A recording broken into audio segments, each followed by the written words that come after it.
나는 결혼과 동시에 시골에 있는 시댁에서 시집살이를 시작했다. 나는 일찍이 부모님을 여의었는데 형제도 없어서 고아의 몸이었다. 그런 내게 시어머니는 앞으로 네가 도망칠 곳은 아무데도 없어. 무슨 일이 생겨도 널 신경 써줄 사람조차 없지 않니? 라고 하며 못을 박으셨다. 이 말에 무서워진 나는 남편에게 분가해서 살자는 말도 해봤지만 호들갑 떨지 말라고만 했다. 그리고 내가 임신 중이라 이사가는 게 힘들다고도 했다. 시어머니의 말처럼 도망칠 수도 없게 되자 시어머니는 내게 화를 내며 접시도 던졌고 욕도 하셨다. 그런 일상은 계속됐다. 시어머니는 아침마다 내게 식충아, 네 밥은 없다 라고 했다. 나는 저녁밥만 먹을 수 있었다. 급속도로 살도 빠지고 머리카락도 빠졌지만 날 도와주는 사람은 아무도 없었다. 그래도 여기 말곤 딱히 갈 데도 없어서 계속 참고 살았다. 남편이 무슨 말을 해도 안 들어줬고 마땅히 갈 곳도 없었다. 도망친다 한들 임산부라서 일을 구할 수도 없었다. 그래서 지옥 같은 나날을 보내며 죽지 못해 살았는데 출산일이 다가왔고 딸을 낳았다. 그래도 남편은 자기 아이가 귀여웠는지 매일 면회를 와줬다. 남편은 매일 와줬지만 시어머니는 단 한 번도 와주지 않았다. 하지만 남편도 매일 와줬고 사랑하는 내 아이에게 모유를 먹일 수 있어서 행복했다. 그렇게 산후조리가 끝나고 퇴원날이 다가왔다. 딸은 나보다 몇 시간 먼저 집으로 돌아갔다. 나도 뒤따라 집에 갔는데 거실 쪽에서 엄청 큰 울음소리가 들려왔다. 서둘러 가보니 남편이 새파랗게 질린 얼굴로 서 있었다. 그리고 바닥엔 갓난아기였던 우리 아이가 악을 쓰며 울고 있었다. 어? 우리 애가 왜 바닥에 있어? 왜 이런 건데? 그러자 시어머니는 침대에서 지 혼자 굴러 떨어진 거야. 말도 안 돼요. 이 아이는 아직 뒤집기도 못하는데 어떻게 혼자 떨어져요? 진짜야. 그치? 내가 없었던 사이에 무슨 일이 있었던 게 분명했지만 그것보다 더 시급했던 건 아이를 병원에 데리고 가는 일이었다. 나는 곧바로 구급차부터 불렀다. 그 결과 아기 몸속 몇 군데에 골절상이 있었고 경련 증세도 있었다. 위험한 고비도 있었지만 어찌어찌 목숨은 건질 수 있었다. 환자가 갓난아기였던 만큼 의사도 매우 진지하게 단순히 바닥에 떨어진 것 같진 않군요. 혹시 바닥에 내던진 거 아닙니까? 라고 하며 우릴 의심했다. 바로 그때 시어머니는 내가 산후 우울증에 걸려서 그런 거라고 짓거렸다. 그러자 간호사들은 나를 싸늘한 눈빛으로 쳐다봤다. 나는 열심히 변명했다. 하지만 시어머니의 박진감 넘치는 연기 앞에서 아무 소용도 없었다. 불쌍한 우리 손녀 라고 하며 눈물까지 보였기 때문이다. 입원하고 며칠 후 한 사람이 내게 말을 걸어왔다. 그 사람은 우리 아빠의 첫째 부인의 아들로 나와는 이복 형제 사이였다. 만난 적은 거의 없었지만 서로 얼굴은 알고 있었다. 오빠는 내 얼굴을 보자마자 걱정됐는지 곧바로 내게 말을 걸었다. 여기서 뭐해? 얼굴은 왜 또 그렇게 창백한 거야? 마치 전곡을 찔린 듯 흠칫하는 나를 보고 이건 보통 일이 아니라고 직감한 듯했다. 잠깐 이야기 좀 하자며 나를 근처 식당에 개별룸으로 데려갔고 내 이야기를 천천히 들어줬다. 내 말을 들은 오빠는 격분했다. 지금까지 내게 저지른 만행은 물론 아기한테까지 그런 짓을 한 시엄마를 용서할 수 없다고 했다. 너는 물론이고 아기까지 험한 꼴을 당했는데 네 남편은 뭐하는 인간이야? 라며 남편을 향한 욕도 서슴지 않았다. 그 이후 오빠는 곧바로 변호사를 선임해줬고 집엔 들어가지 말라며 호텔도 잡아줬다. 나는 오빠가 하라는 대로 따랐다. 이틀 후엔 원룸도 계약해줘서 내 짐도 싹 다 옮겨버렸다. 오빠는 현재 외국계 회사를 경영하고 있는데 덕분에 부동산 쪽에 지인도 많은 듯했다. 그리고 나를 그런 불량한 인간들 옆에 둘 수 없다며 우리 아기도 원룸 근처 병원으로 옮겨주었다. 게다가 내 허락 없이는 아기의 면회도 할 수 없게끔 조치해줬다. 덕분에 시댁의 아이를 빼앗길 염려도 없었다. 오빠의 인생 좌우명은 한쪽 뺨을 맞았다면 총으로써 갚아줘라 였다. 이복동생과 조카에게 이런 짓을 한 두 사람을 지옥불로 떨어뜨리겠다는 일념으로 행동을 개시했다. 제일 먼저 변호사를 선임했다. 또한 옮긴 병원에서는 아기의 낙상 사고에 관한 의사 선생님의 소견을 더욱 자세히 들었다. 그 후 시어머니가 아기에게 위해를 가했다는 고소장을 제출했다. 시어머니는 아기가 스스로 떨어진 거라고 했지만 이제 막 태어난 아기가 스스로 떨어질 리는 없었다. 그래서 남편 역시 시어머니의 범행을 은폐한 것이 아니냐에 대한 조사도 시작됐다. 드디어 재판이 시작됐다. 시어머니는 네가 그랬잖아. 왜 내가 그랬다고 구라를 쳐 이 잡거사! 라고 하며 날 욕했지만 집에 없었던 알리바이와 오빠가 내 옆에 있다는 안도감 덕분에 계속 냉정함을 유지할 수 있었다. 판사는 시어머니 발언에 많은 모순점이 있다고 했다. 나를 봤던 간호사도 항상 딸을 사랑으로 보살폈고 행복해 보였어요. 산후 우울증을 겪는 사람처럼은 안 보였어요. 라면서 증언해줬다. 그 말에 분개한 시어머니는 자폭을 하고 마는데 나보다 집에 먼저 도착한 시어머니가 손녀를 안아봤는데 마침 손녀가 울음을 터뜨렸다고 한다. 원래도 히스테릭한 성격이었던 시어머니는 손녀가 할머니를 낯설어 한다는 게 화가 나서 바닥에 그대로 내동댕이 친 것이었다. 내심 짐작은 하고 있었는데 그 말을 시어머니에게 직접 들으니 온몸의 피가 거꾸로 솟는 것 같았다. 그 후 처음 보는 할머니 얼굴을 아기가 낯설어 한다는 이유로 그런 짓을 한 건 상식에 벗어난 행동이라며 실형 판결이 내려졌다. 판결이 나온 후 시어머니는 왜 내가 교도소에 들어가야 되는데? 네가 들어가 네가! 라고 날뛰어서 결국 제압당했다. 시어머니는 본인이 교도소에 들어가게 되리라고는 꿈에도 몰랐던 모양인지 무척 난폭하게 굴었다. 하지만 그 모습이 판결에 더욱 영향을 끼쳐서 감시가 삼엄하다고 소문난 교도소로 보내지게 되었다. 거긴 건장한 남자도 울고 나올 정도로 엄격하고 힘든 곳으로 유명했다. 솔직히 시어머니가 지옥에나 떨어졌으면 좋겠다고 생각했다. 시어머니가 체포되자 남편은 나도 엄마가 체포될 줄은 몰랐어.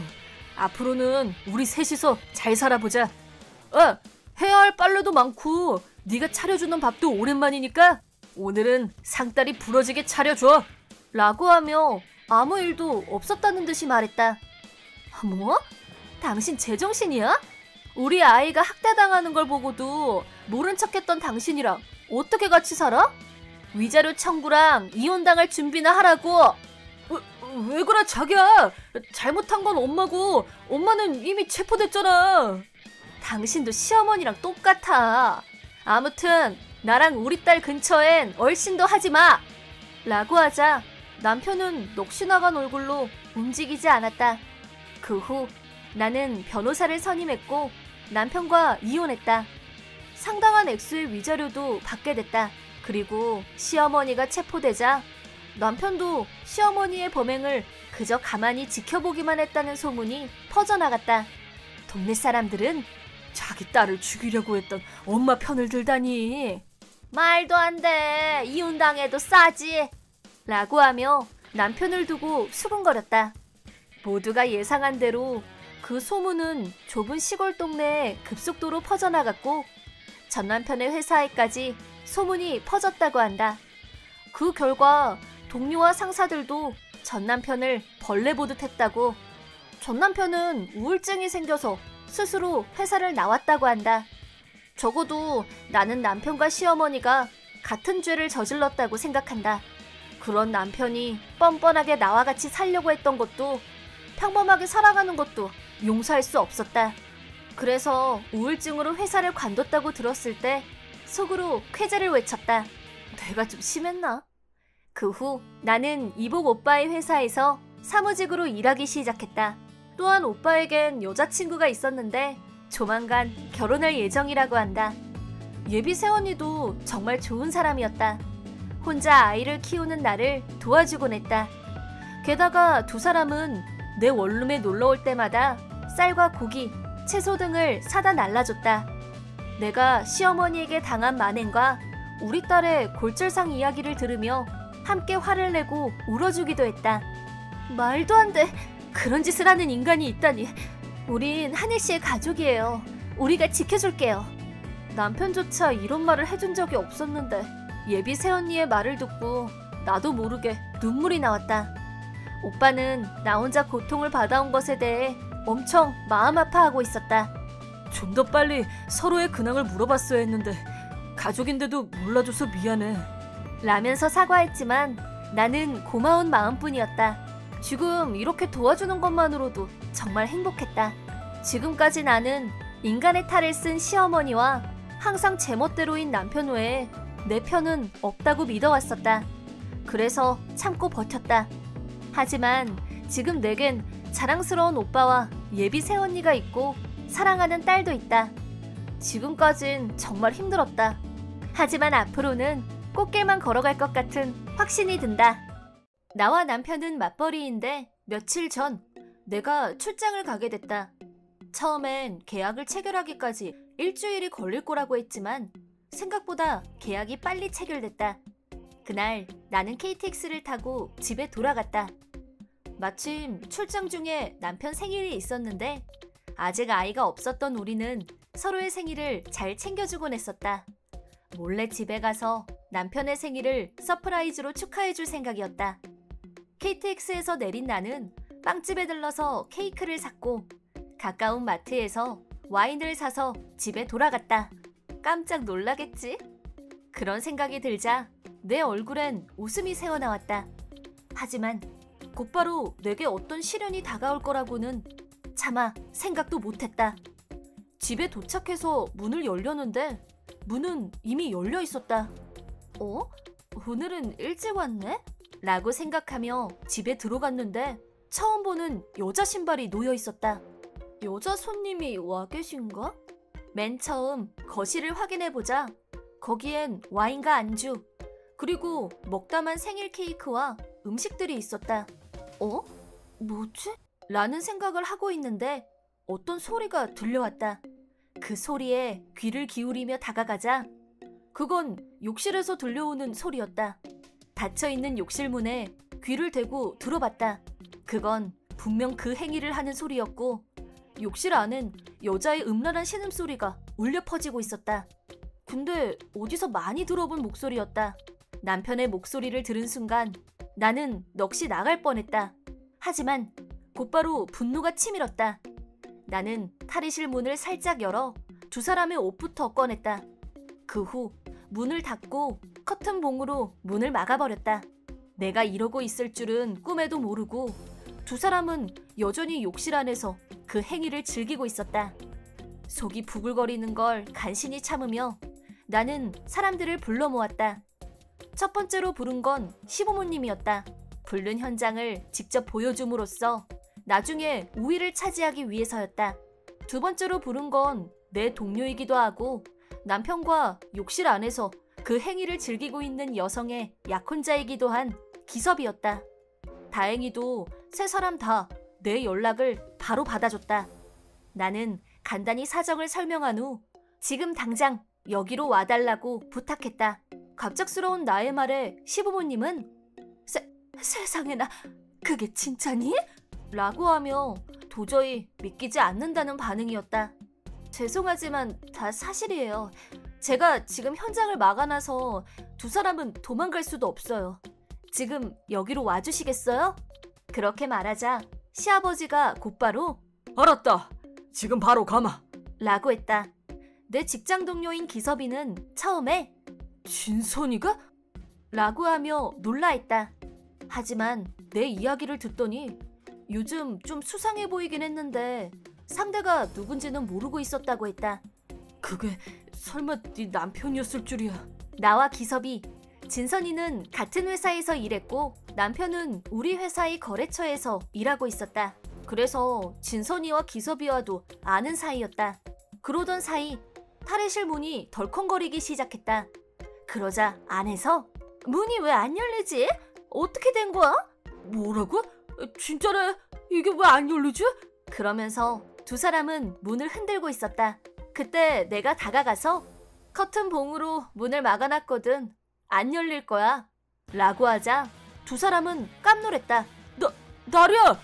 네가 왜 여기 출장 간다고 그랬잖아.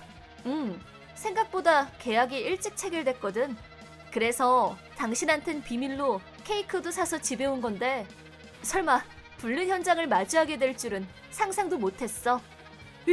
이건 오해야. 옷이 좀 더러워져서. 그게 말이 된다고 생각해?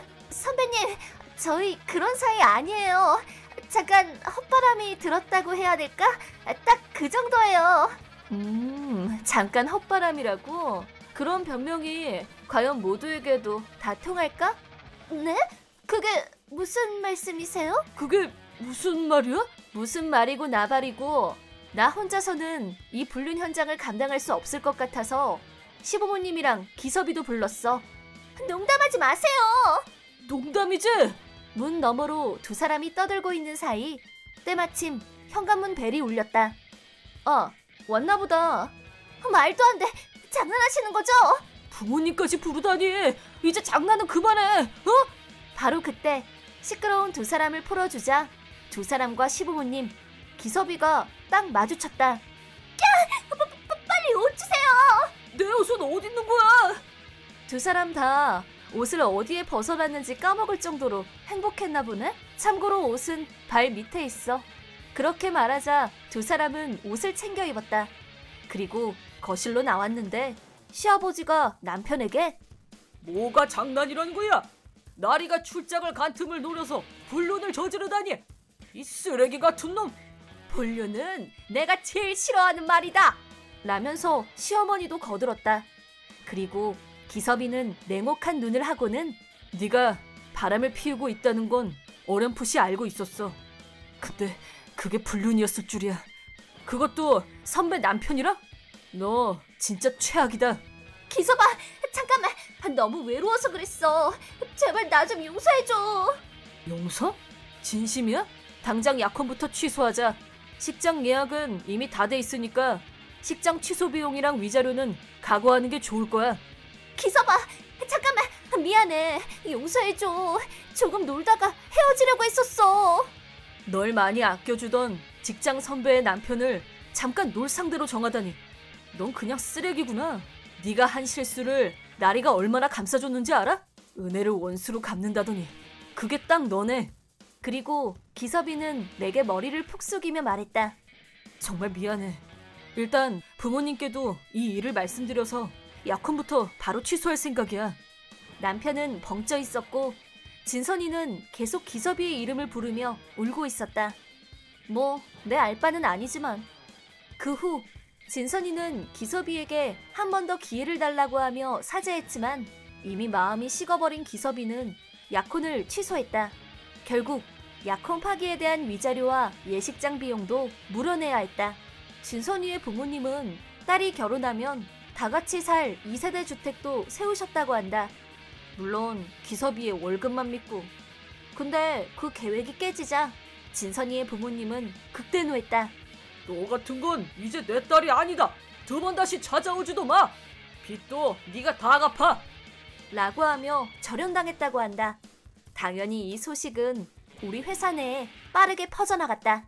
저 사람 기섭씨랑 약혼한 마당에 선배 남편이랑 바람 피워서 약혼도 취소했다더라? 말도 안 돼. 나리씨가 엄청 감싸줬었잖아. 염치가 있어 없어? 어딜 가든 아까와 같은 뒷담화가 들려왔다.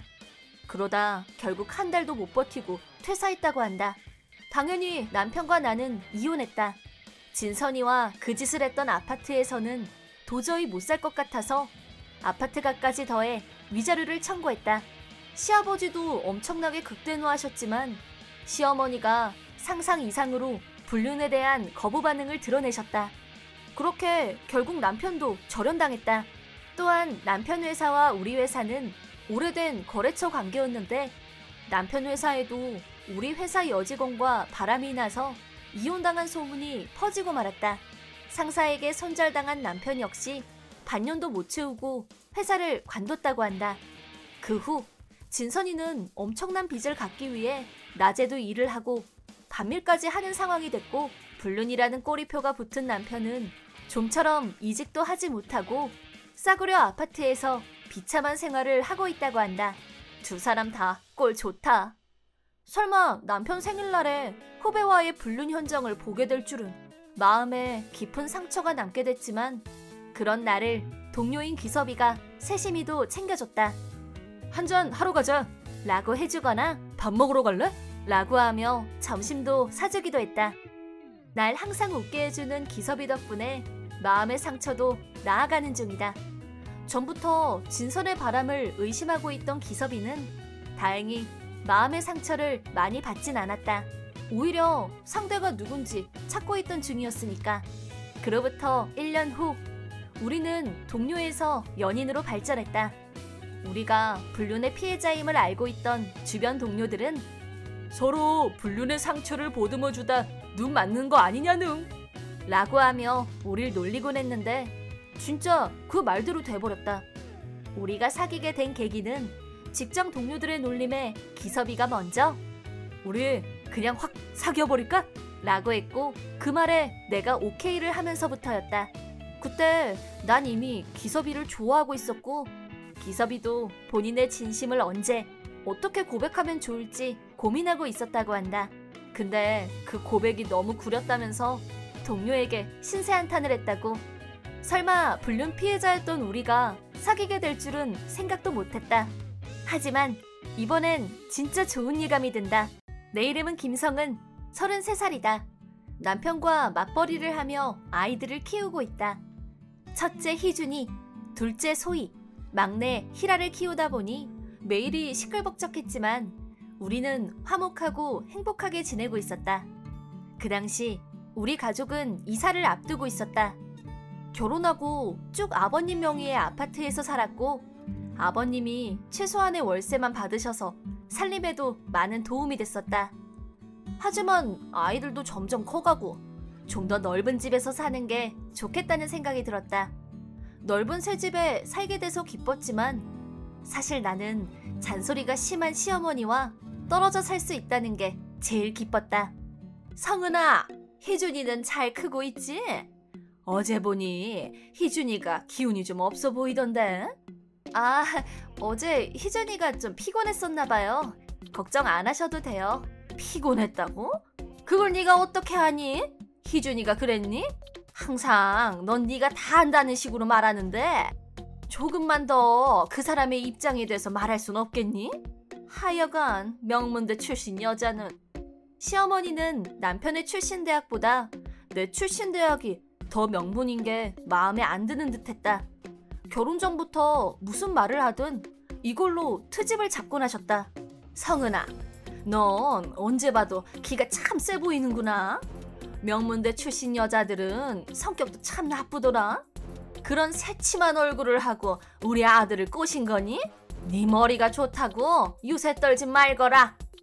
이런 식으로 우리 집에 오실 때마다 잔소리를 늘어놓곤 하셨다. 나한테만 그런 거면 그냥 참고 넘겼겠지만 둘째와 막내에게까지 막말을 하셔서 참을 수가 없었다. 그 이유는 딸들이 날 닮아서라고. 소희, 희라, 할머니 앞에서는 너희 엄마처럼 떽떽거리지 말거라. 머리가 울려서 살 수가 없구나. 희준이는 이리 오렴. 이 할미랑 같이 놀자꾸나. 남편을 닮은 희준이에겐 한없이 상냥했다. 하지만 이것도 조금 있으면 다 끝날 거야. 이사만 하면 시댁이랑 멀어질 테니까. 나는 두근거렸다. 하지만 이사가 끝나자마자 그 사건이 일어났다. 볕도 잘 들고 넓고 좋은 집이구나. 이 정도 집이면 아이들도 마음 놓고 놀 수 있겠어. 정말 좋은 집으로 이사했구나, 성은아. 참고로 아버님은 시어머니와 다르게 상식도 있으시고 좋은 분이시다. 나와 남편, 아이들까지도 공평하게 사랑해 주시기 때문이다. 그와 반대로 시어머니는 나를 향한 잔소리가 멈추질 않았다.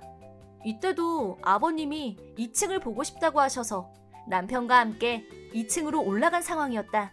나와 단 둘이 남게 되자 시어머니는 잔소리를 쏟아내셨다. 참나, 우리 아들은 나이도 젊은데 벌써 빚이 생겼네? 불쌍한 우리 아들.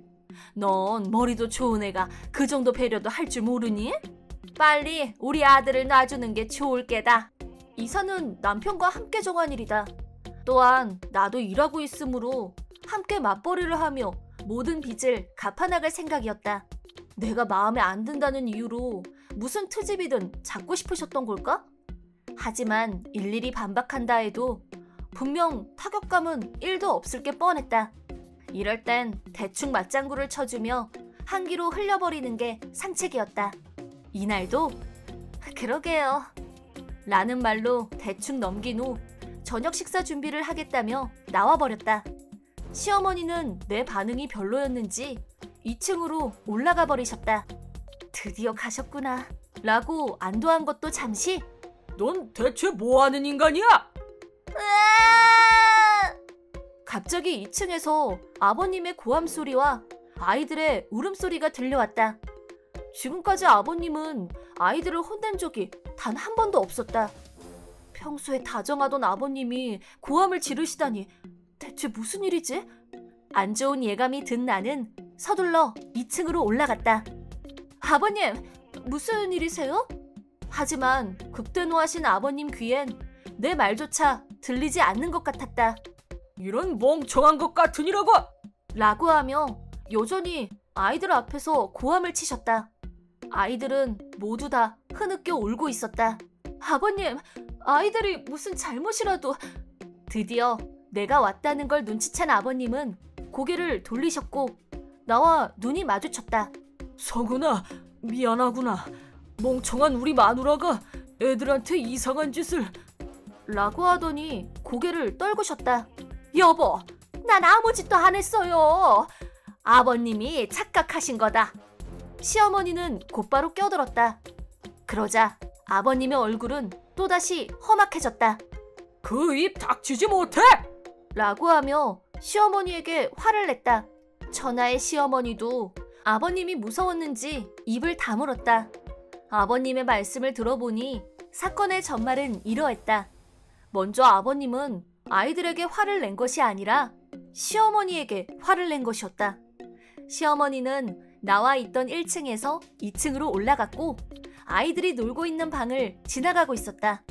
할머니를 발견한 아이들은 할머니에게 말을 걸었다. 할머니다! 같이 놀아요! 먼저 말을 건 건 둘째 소희였다. 시어머니는 그런 소희에게 너희들이 뭘 착각하고 있는 것 같은데 이 할미가 사랑하는 건 희준이 뿐이란다. 이 할미는 엄마 얼굴을 닮은 소희, 희라가 제일 싫어요. 그 얼굴로 말을 걸어올 때마다 너무 역겹단 말이다. 그러니까 2번 다신 친한 척 말 걸지 말아주겠니? 라고 하며 욕을 퍼부었다. 그리고 자, 희준이는 이 할미한테 오렴. 희준아, 할미랑 할부지랑 같이 살까? 이 할미가 너 갖고 싶은 건 뭐든 다 사주고 먹고 싶은 것도 실컷 먹게 해줄게. 그러더니 희준이의 팔을 잡았고 정말 희준이를 데려가려고 했다. 하지만 시어머니가 딱 하나 간과한 게 있었다. 희준이는 엄마를 진심으로 좋아하고 있다는 것이다. 하지 마! 희준이는 할머니의 손을 강하게 뿌리쳤다. 누가 할머니 집에서 살고 싶대? 항상 엄마만 괴롭히고 우리 엄마 욕하고 난 할머니가 제일 싫어! 희준이는 엉엉 울면서 말했다. 울음을 터트린 오빠를 따라 소희, 희라도 흐느껴 울었다. 시어머니는 갑작스러운 상황에 우물쭈물 서 있기만 했다. 그 후 희준이는 서재에서 장기를 두고 있던 아빠와 할아버지에게 도움을 청했다. 그래서 아버님이 극대노하게 된 것이었다. 시어머니의 엄청난 폭언에 머릿속이 새하얘졌다. 시어머니가 날 싫어한다는 건 알고 있었지만 설마 딸들한테까지 그런 폭언을 할 줄이야. 바로 그때였다. 엄마, 이 집에서 나가줘. 남편은 시어머니를 노려보며 그렇게 말했다. 애들은 하나같이 다 소중한 내 자식들이고 성은이는 내가 사랑하는 아내야. 엄마가 자꾸 편애를 하니까 우리 가족이 상처받잖아. 이제 더는 두고 볼 수가 없어. 게다가 애들한테까지 폭언을 퍼붓다니. 엄만 선을 넘었어. 2번 다신 우리 집에 오지 마. 앞으로는 손주들도 안 보여줄 거야. 그럴 수가. 엄마는 널 위해서. 그만해. 말도 안 되는 변명하지 말고 성은이랑 애들한테 사과하란 말이야. 아파. 여보 그만. 거듭 말하지만 평소에 아버님은 온화하신 분이다. 절대 시어머니를 때릴 뿐이 아니었다. 이 일로 우리 애들에게 트라우마가 남을지도 모른다는 생각이 들 정도로 아버님은 난폭하게 행동하셨다. 지금까지 정말 미안했다. 소희야, 희라야, 할머니는 좀 이상한 사람이야. 여기에 2번 다신 데려오지 않으마. 그러니 걱정 말거라. 미안하다. 그렇게 말씀하신 아버님은 몇 차례 더 사과하셨다. 그리고 시어머니를 데리고 집으로 돌아가셨다. 그날 나는 평소보다 더욱더 애들의 어리광을 받아줬다. 케이크도 사주고 보고 싶다는 영화도 보여줬다. 이날 본 일을 전부 잊어주길 바랬다. 그 후 남편은 시댁에 이야기를 하러 갔다. 나는 진실만을 얘기한 거야. 그런 여자랑은 헤어지고 엄마 집으로 돌아오렴. 그런 여자랑 살면 네 인생은 더 불행해질 거야. 시어머니의 생각은 조금도 변함이 없었다. 그 말을 들은 남편과 시아버지는 격분했다. 옛날부터 그런 기분 나쁜 말을 들을 때마다 화가 났었지만 그래도 계속 참아왔었어. 근데 내 딸들한테까지 폭언을 한 이상 엄마를 더는 상종하고 싶지도 않아. 2번 다신 우리 가족한테 접근하지 말아줘. 우리 관계도 오늘로 끝이야. 뭐라고? 내가 널 어떻게 키웠는데? 나도 너한테 할 말이 있어. 당신의 그 괴팍한 성격도 손주가 태어나면 바뀌리라 믿고 지금까지 계속 참아왔었어. 하지만 시간이 지나도 그 썩어빠진 근성은 바뀌질 않더군. 이젠 나도 너한테 질릴 대로 질려버렸어. 이제 각자 살자. 난 너랑 같은 무덤에 묻히는 것도 몸서리가 젖어. 뭐? 그 후 2분은 곧바로 이혼하셨다. 현재 아버님은 우리와 함께 살고 계신다. 처음엔 거절하셨지만 아버님을 열심히 설득한 끝에 허락을 얻어낼 수 있었다. 그 나이에 혼자 살아가야 할 그분을 생각하면 살짝 안쓰러운 마음도 들지만 이게 다 몇 번이나 주어진 기회를 본인 발로 뻥뻥 차버린 시어머니의 자업자득 아닐까? 내 이름은 김소연. 어느 회사의 직원으로 일하고 있는데 내게는 한 가지 고민이 있다. 회사에서 물건을 계속 도둑맞고 있다는 것이다. 처음엔 누가 실수로 가져간 거라고 생각했지만 그 다음 날도 물건을 도둑맞았다. 하지만 누가 훔쳐갔는지는 알 것 같았다. 나와 같은 부서에서 일하는 지우였다. 그녀에겐 도벽이 있었다. 내 물건 외에도 드라이어를 가져가거나 생리대를 가져갔다는 말을 들은 적도 있었다.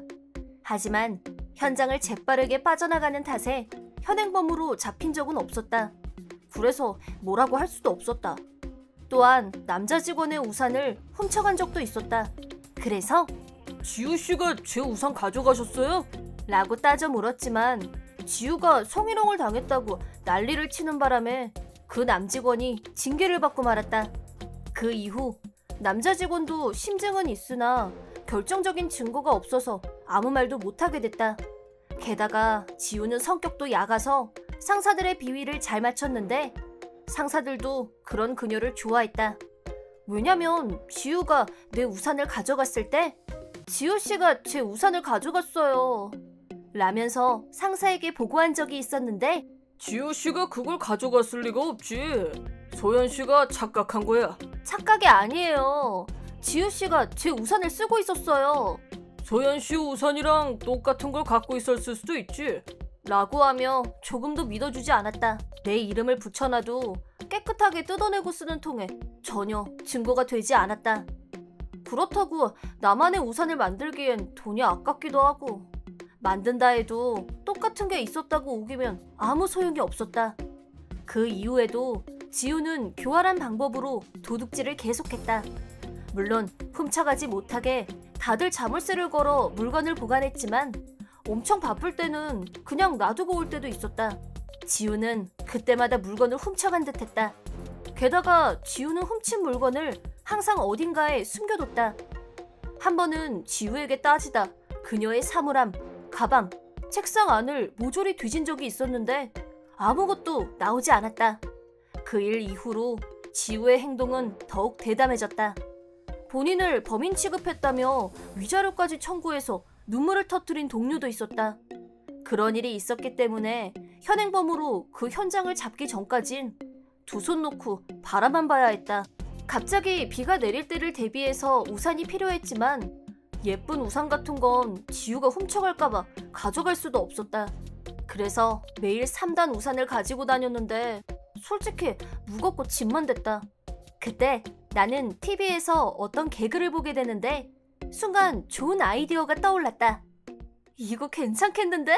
그 후 나는 지우에겐 비밀로 하는 동시에 회사에도 소문이 나지 않도록 그룹톡을 만들어서 특정 동료들에게만 내 계획을 설명했다. 그러자 다들 오, 괜찮은데? 엄청 재밌을 것 같아. 볼만하겠어. 그런 생각을 어떻게 한 거야? 대박! 어떤 개그맨이 하는 걸 봤어. 완전 웃겨. 이젠 상사들도 믿어주겠지? 그치? 걔가 상사들 비위를 잘 맞추다 보니까 상사들이 자꾸 안 믿잖아. 이러면서 들썩였다. 그리고 다음날 나는 지우 앞에서 일부러 있잖아, 얼마 전에 다이어트에 좋다는 차를 선물 받아서 매일 마시고 있거든? 근데 그거 먹고 5kg나 빠졌지 뭐야? 어쩐지 요즘 좀 빠진 것 같더라. 그런 차가 있어? 응, 요즘 맨날 물통에 담아서 가지고 다녀. 라는 이야기를 흘린 다음 평소처럼 지냈다. 그리고 쉬는 시간에 일부러 자물쇠가 없는 사물함에 그 물통을 넣어뒀다. 그러자 지우가 조심조심 모습을 드러냈다. 우리는 숨을 죽이고 숨어 있었다. 바로 그때 그 물을 푹 하고 내뿜었다. 뭐야 이거? 이거 왜 이렇게 쉬어? 지우는 쌀해가 들렸는지 눈물을 글썽이며 캑캑대고 있었다. 곧바로 내가 모습을 드러내자 이게 뭐야? 이거 식초지? 그렇다. 이건 식초였다. 몰래카메라에서 식초가 차인 줄 알고 마셨던 개그맨이 다 뿜어내는 장면을 보고 아이디어를 얻은 것이었다. 그건 내가 할 말이야. 너 지금 내 물통으로 뭐 하는 거야? 뭐? 지금 나 식초 마신 거 안 보여? 명품 원피스에 식초 다 묻었잖아. 세탁 비용 청구할 거야. 뭐래? 내 물통에 내가 뭘 넣든 너랑은 상관없잖아. 애초에 허락도 없이 내 물을 마시려다 그 꼴 난 거 아니야? 난 너한테 마시라고 한 적 없거든? 그래도 이걸로 증거가 생겼네. 그 후 나는 지우를 데리고 갔다. 뭐야? 어디 가는 거야? 식초 묻은 내 원피스 물어내! 동료들과 함께 온몸에 식초를 뒤집어 쓴 지우를 상사 앞으로 데리고 갔다. 상사의 눈은 동그래졌다. 무슨 일이 있었어? 이 냄새는 식초네? 라고 해서 나는 지금까지 지우가 우산 외에 다른 물건들도 훔쳐갔다는 사실을 털어놨다. 그리고 그 증거를 잡기 위해 물통에 식초를 넣어둔 걸 이야기했다. 그 사이에도 지우는 이건 음모야. 나를 함정에 빠뜨리기 위해 애들이 짠 거라고! 라고 발광하며 날뛰고 있었다. 이번 식초 사건은 상사들이 지우의 가식에 속아 사내 도난 문제를 해결해주지 않았던 결과물이었다. 그래서 우리에게 책임을 묻진 않았다. 오히려 내 물통을 허락도 없이 가져가려고 했던 게 밝혀지며 지우는 면담을 받게 됐고 회사 측도 도난 사건에 대한 조사를 시작했다. 그러자 직원들의 물건뿐만 아니라 회사 비품 창고에서 많은 걸 훔쳐낸 사실이 드러났다. 게다가 어이없게도 지수의 핸드폰엔 중고거래 앱을 통해 판매한 내역도 남아있었다. 지수는 해고당했다. 그리고 지금까지 훔쳐간 물건을 중고거래 앱을 통해 파악한 후 그 비용도 청구했다. 내 우산과 동료의 드라이어 등 도난 피해 금액도 지수에게 청구하기로 했다. 그리고 지수의 가시개소가 우리 이야기를 들어주지 않았던 상사들은 3개월간 감봉 처분을 받게 됐다. 유부녀였던 지수는 이번 일을 시부모님과 남편에게 들키고 말았다. 혹시나 해서 과거의 판매 기록을 확인해보니 무려 시댁에 있던 물건까지 판 내역이 확인됐다. 주로 시어머니의 물건이었는데 보석 목걸이와 명품백 등을 판매한 내역이 나왔다.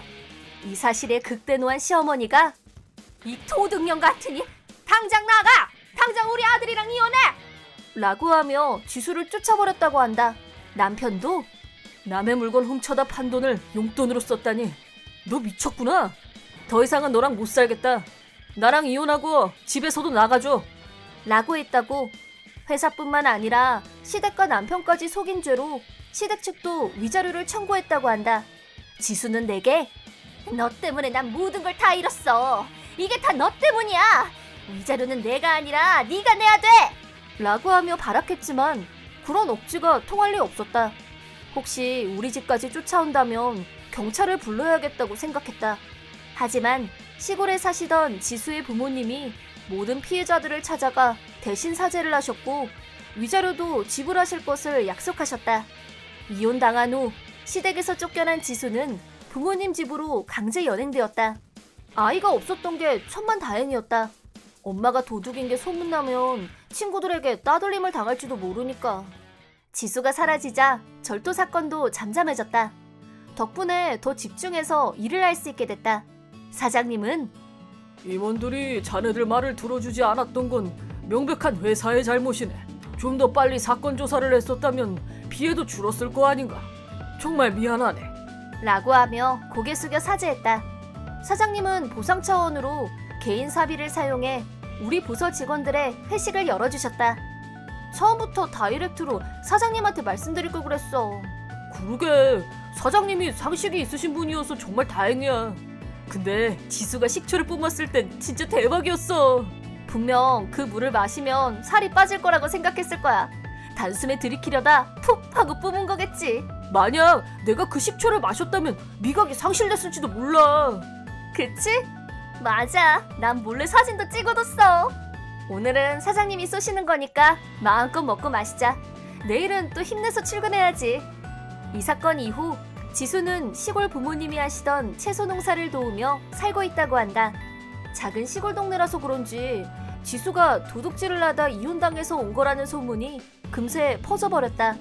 부모님은 동네 창피하다며 지수를 집 밖에 나가지도 못하게 하신다고. 직장 다닐 땐 네일 아트도 받고 매일 풀매도 하고 다녔었는데 요즘엔 그런 건 꿈도 못 꾸겠지.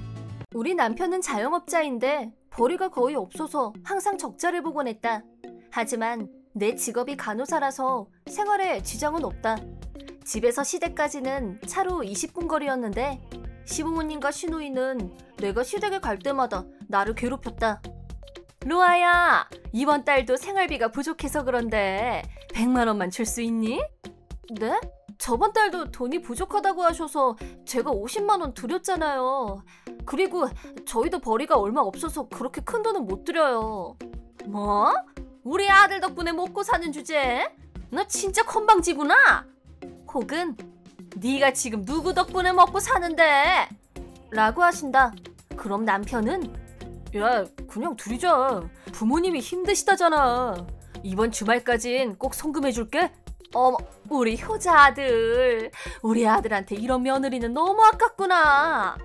속으로는 항상 아니요, 지금 생활비를 벌어오는 건 저예요. 그쪽 아들은 1년이나 생활비를 안 갖다 줬다고요. 이런 생각도 들었지만 차마 말로 할 수는 없어서 그냥 참고 넘어가곤 했다. 남편도 시부모님 앞에서는 넌 나 덕분에 호강하고 사는 줄 알아? 라고 하며 똥폼을 잡았다. 집으로 가는 차 안에서 왜 내가 그런 소리를 들어야 되는데? 애초에 당신은 생활비도 안 갖다 주잖아. 저번 달 돈도 아버님이 허리 때문에 입원하셨다고 해서 보내드린 건데 결국엔 입원도 안 하셨잖아. 이번 달엔 안 드릴 거야. 나도 아들로서의 체면이 있지. 이번에 여름 보너스도 많이 받았잖아. 거기서 드리면 되지. 그건 저축할 돈이야. 그 돈은 절대 안 돼. 그러자 남편은 쯧하고 혀를 찼다. 그런 남편이 짜증났지만 내게는 꿈이 있었다. 그건 바로 내 집을 갖는 것이었다. 그리고 집 계약금도 많이 모여서 조만간 내 꿈을 이룰 수 있게 됐다. 남편 사업은 항상 적자였기 때문에 집 명의는 나로 했다. 오랜 꿈이었던 내 집이 생기자 내 마음이 마구 요동쳤다. 드디어 집 완공일자가 다가왔다. 나는 즐거운 마음으로 내 집에 어떤 가구를 들을지 고민했다. 이건 거실에 두고, 이 소파도 괜찮은데? 뭐? 안 돼. 그건 우리 엄마 취향이 아니야. 남편의 갑작스러운 발언에 나는 순간 의아해졌다. 어머님 취향이 아니라니? 어머님 취향이랑 이게 무슨 상관인데? 당연히 상관이 있지. 부모님이랑 누나도 다 같이 살 거니까. 뭐? 그게 무슨 말이야? 난 처음 듣는 얘긴데? 그것보다 난 모시고 살겠다는 말을 한 적이 없어. 뭐? 넌 우리 집에 시집을 온 거야. 새 집을 지었으면 당연히 부모님을 모셔와야지. 당연하다니? 전부터 내가 부모님은 절대 안 모실 거라고 말했었잖아. 이건 내 집이야. 벌써 부모님이랑 누나한테도 다 말해놨어. 네 의견 따윈 중요하지 않다고. 그런 말 할 자격도 없으면서 항상 날 깔보고 무시하는 시부모님과 신우를 모시고 함께 살자니 그게 말이야 방구야? 안 돼. 미안하지만 난 죽어도 시댁 식구들이랑 한 집에선 같이 못 살아. 절대 안 돼. 여자 주제에 말이 많아. 넌 내 마누라야. 남편이 내가 하자면 그냥 하는 거야. 지금이 조선시대야? 이런 말 하긴 싫은데 지금 당신이 누구 덕분에 이런 생활을 할 수 있는 거라고 생각해? 당신 사업은 항상 적자에 수입도 없잖아. 이 집 사려고 내가 돈을 얼마나 아끼고 모았는데. 그리고 시부모님이랑 신우가 같이 살면 이 집을 엉망으로 만들 게 뻔해. 내 말에 화가 난 남편은 집을 나가버렸다. 남편이 화가 나든 말든 그건 중요하지 않았다. 더 중요한 건 그 사람들이 오지 못하게 막아야 한다는 것이었다. 다음 날이 되자 남편은 내 앞에서 녹색 종이를 펄럭였다. 봤지? 이미 난 여기에 사인했어. 이게 무슨 말인지는 알지? 네가 자꾸 주제 넘게 구니까 내가 이런 것까지 가져온 거잖아. 앞으로 이혼당하기 싫으면 내 말 잘 들어라. 진지한 얼굴로 말하던 남편은 녹색 종이를 테이블 위에 올려뒀다. 네가 반성할 때까지 부모님 집에 가 있을게. 마음속 깊이 반성하라고. 그리고 이번 주말에 이삿짐 싸서 올 거야. 그니까 그날 저녁은 잘 차려놔라. 부모님이랑 누나가 초밥을 좋아하니까 초밥 특자는 꼭 주문해두고. 그렇게 말하고는 집을 나갔다. 남편의 어이없는 행동에 남편이 나간 후에도 정신을 못 차렸지만 순간 이때다 싶어서 펜을 들고 녹색 종이를 채워나갔다. 주말이 되자 남편에게서 연락이 왔다. 야, 너 지금 어디야? 어디긴? 친정이지. 주말에 내가 이삿짐 갖고 온다고 말했었잖아. 근데 왜 친정에 있어? 빨리 안 오냐? 집을 못 들어가고 있잖아. 이 흉흉한 세상에 집 문은 꼭 잠그고 다녀야지. 지금 농담이 나와? 부모님이랑 누나도 와 있어. 이삿짐 트럭도 벌써 도착했고. 지금 당장 못 오냐? 싫은데? 왜 내가 집 문을 열어줘야 되는데? 여긴 내 집이니까. 네 남편인 내 집. 난 이제 당신 아내가 아닌데? 뭐? 뭐냐니. 나한테 녹색 종이를 준 건 당신이잖아. 그래서 내 사인도 적어서 내버렸지? 그니까 당신이랑 나는 남남이다 이거야. 뭐? 그래도 여긴 내 집이야. 아니? 내 명의로 산 거라 내 집인데? 이제 그만하고 집 문이나 열어. 부모님이랑 누나도 와 있다고. 당신 멋대로 데려온 거잖아. 난 분명 안 된다고 말했어. 그러자 전화 너머로 신우의 목소리가 들려왔다. 야, 빨리 안 열어? 짐을 못 옮기고 있잖아. 그리고 내 방은 2층에서 제일 큰 방으로 줘. 우리 누나가 한 말 들었지?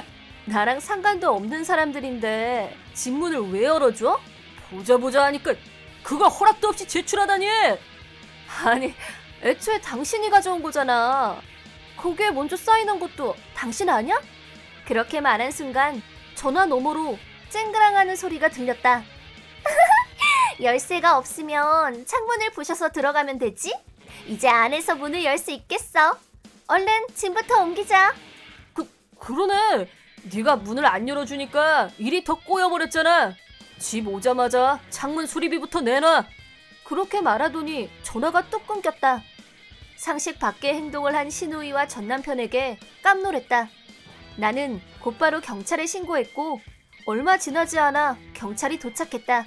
그 자리에서 전원 체포됐다고 한다. 나중에 들은 이야기로는 경찰관들이 자신들을 체포하려고 하자 남편이 여긴 내 집이야. 내가 내 집에 들어가겠다는데 뭔 상관이야? 그래, 여긴 우리 집이야. 빨리 풀어줘!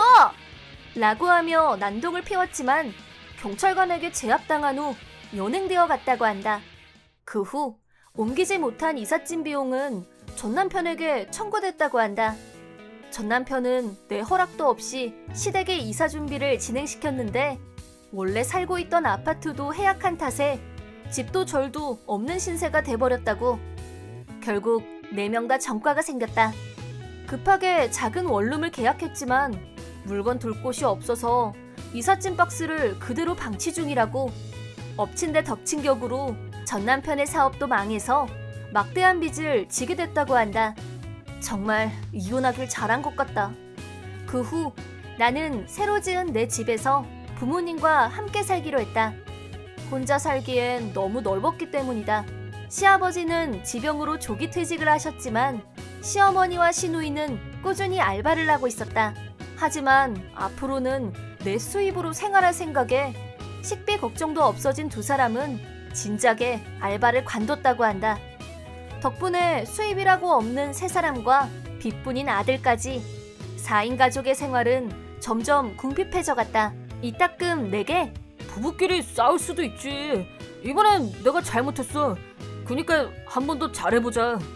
라는 연락이 왔지만 나는 그 가족들의 연락처를 싹 다 차단해버렸다.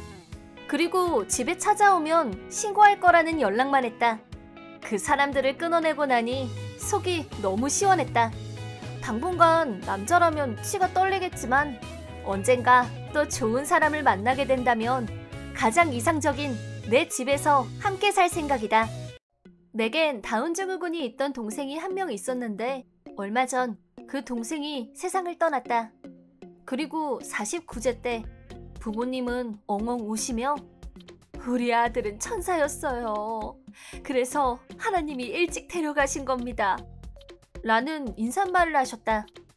우리 부모님은 두 분 다 선생님이셨고 맞벌이를 하셨기 때문에 초등학생 때부터 내가 동생을 보살피곤 했다.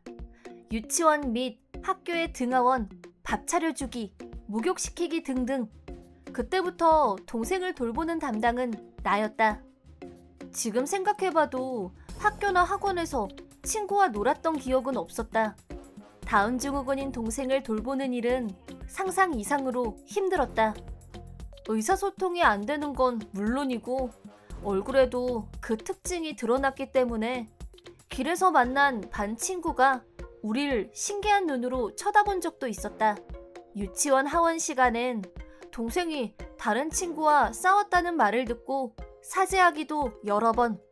매일이 너무 힘들었다.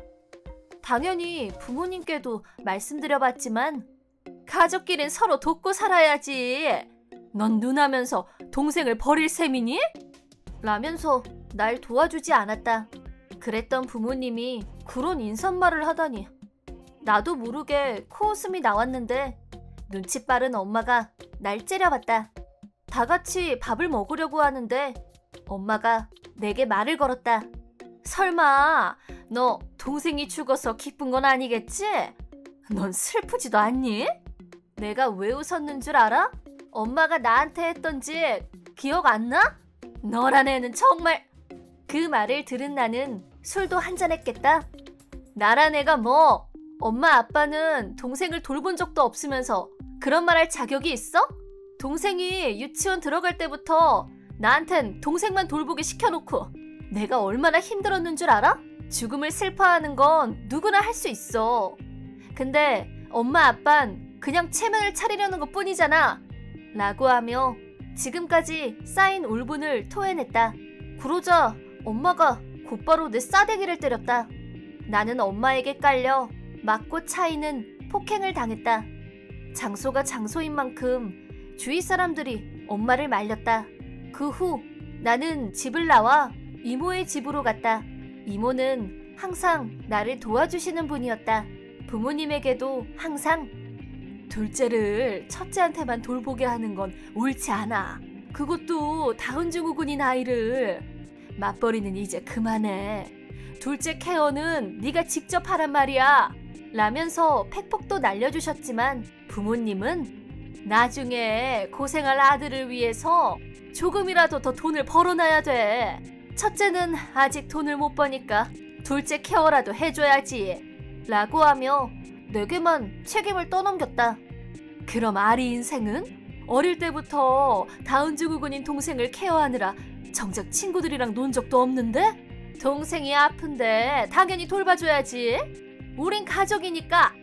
정작 돌봐준 적도 없는 네가 그런 말할 자격이 있어? 우린 둘째의 미래를 위해서 돈을 벌어오잖아. 나름대로 책임을 다하고 있다고. 이런 식으로 말이 통하지 않았다. 그 와중에 이모는 내 유일한 안식처였다.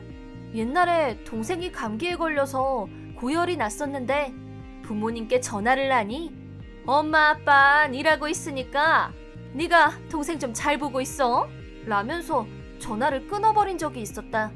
어떻게 해야 좋을지 몰라서 이모에게 전화해보니 바로 달려와 주셨고 동생을 병원에 데려가 주셨다.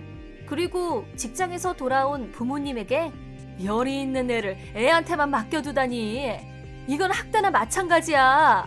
뭐? 학대? 난 아리한테 둘째 좀 잘 봐달라고 부탁했어. 근데 그걸 제대로 못한 건 아리야. 부모님은 동생을 위해서 일하고 있다고 했지만 날 대하는 행동은 학대나 마찬가지였다.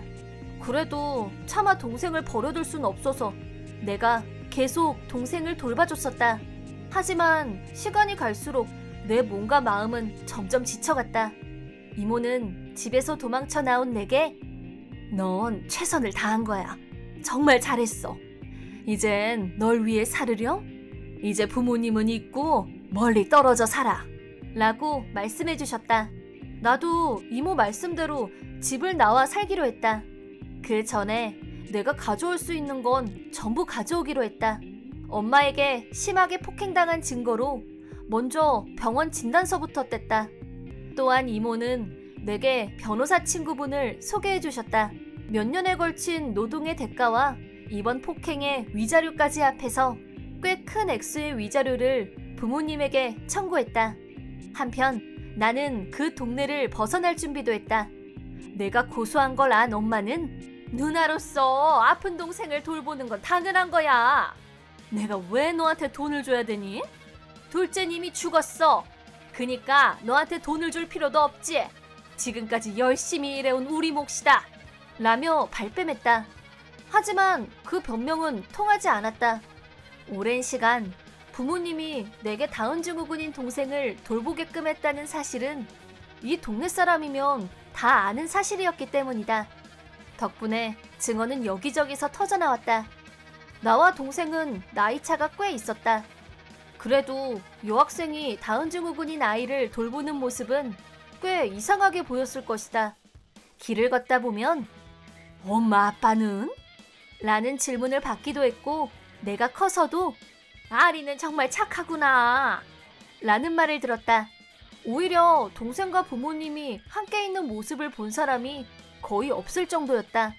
그래서 부모님의 학대를 증언해줄 사람을 찾는 일은 간단했다. 유치원부터 거슬러 올라가 초등학교, 병원까지 동생의 보호자 역할을 했던 건 언제나 나였다고 증언해준 분들이 많았다. 그 정도로 부모님은 동생을 내게만 떠넘기고 계셨던 것이다. 그래서 아무리 부모님이 우린 아들을 위해서 열심히 돈을 번 거예요. 우린 잘못한 게 없다고요. 라는 변명을 해도 그 말이 통할 리가 없었다. 그 후 부모님이 내게 학대를 한 사실이 인정되어 거액의 위자료를 받을 수 있었다. 엄마는 아들을 잃은 애미한테서 돈까지 뜯어가려고 하다니 네가 그러고도 사람이니?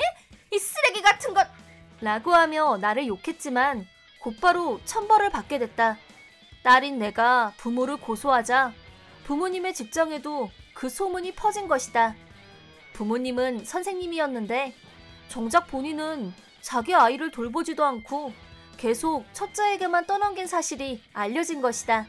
그러자 교육자로서의 평판은 급속도로 떨어졌다. 그리고 학부모들은 우리 아이를 그런 인간에게 맡기고 싶지 않아요. 다운 증후군인 아들도 항상 첫째한테 떠넘겼대요. 아마 데리고 다니는 게 창피해서 그랬던 게 아닐까요? 부모 자격이 없네요. 라고 하며 교사 해임에 대한 항의가 쇄도했다. 결국 두 분은 직장을 잃었다. 교원 자격증을 박탈당한 건 아니었지만 이 동네가 워낙 좁은 탓에 부모님의 소문은 점점 퍼져나갔다. 아이를 학대한 부부라는 꼬리표가 달려서 직장을 구할 수도 없게 됐단 얘기를 들었다.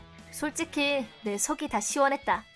그 후 나는 부모님에게 위자료를 받고 그 마을을 떠났다. 내가 이사한 곳에 이모 친구분들이 살고 계셨는데 그분이 동네도 안내해 주시고 좋은 집도 잡아주셨다. 그 동네를 떠날 때 이모는 지금까지 정말 고생 많았어. 분명 동생도 너한테 엄청 고마워하고 있을 거야.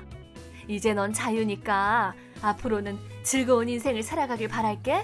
라면서 격려해 주셨다. 지금까지 정말 감사했어요, 이모. 이모의 말씀에 나는 감사하다는 말밖엔 할 수 없었다. 고향 동네밖에 몰랐던 내게 그곳은 새로운 발견의 연속이어서 매일 자극적인 하루하루를 보내는 중이다. 이모 친구분들이 소개해주신 직장에도 좋으신 분들밖에 없어서 너무 즐거웠다. 그 동네를 떠난 후에도 이모와는 틈틈이 연락을 주고받고 있다. 소문에 의하면 내게 위자료도 뺏기고 직장마저 잃은 부모님은 결국 집도 팔았다고 한다. 현재는 좁은 아파트에서 근근히 살아가고 있다고. 사실 동생이 싫은 건 아니었다. 다만 다운 증후군인 동생을 내가 매일 책임지고 돌봐야 했던 게 버거웠을 뿐. 진짜 이 집을 뛰쳐나가고 싶었을 정도로 말이다. 이모는 동생이 내게 고마워하고 있을 거라고 했지만 제사 때 그런 말을 한 건 분명 선 넘는 행동이었다. 어쩌면 천국에서 동생은 그런 나를 증오하고 미워하고 있을지도 모른다. 하지만 동생에게 미움을 받는 한이 있더라도 앞으로는 내 인생을 살아가고 싶다.